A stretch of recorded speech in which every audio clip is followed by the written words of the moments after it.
في الكرسي الاولاني طبعا. الزبون بقى ما يحبش يركب ما بين السواق وما بين الشباك، يعني ما بين الشخص اللي هو هيركب في الشباك ده. تمام، هفصلها لكم واحده واحده. تمام. ليه بقى؟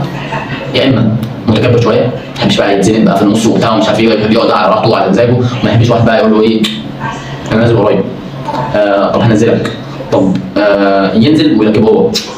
ايه الشخص ده؟ ايه يا عم، هو استصغرني ولا ايه؟ ايه يا عم الاستكبار ده؟ ما هتزيني انا وسطهم. طب معلش يا استاذ انا تخين شويه وهركب بس من بره عشان انا نازل قدام شويه. طب بقول لك ايه، انت رفيع كده اطلع انت فوق. طب بقول لك ايه، في حد جنبك؟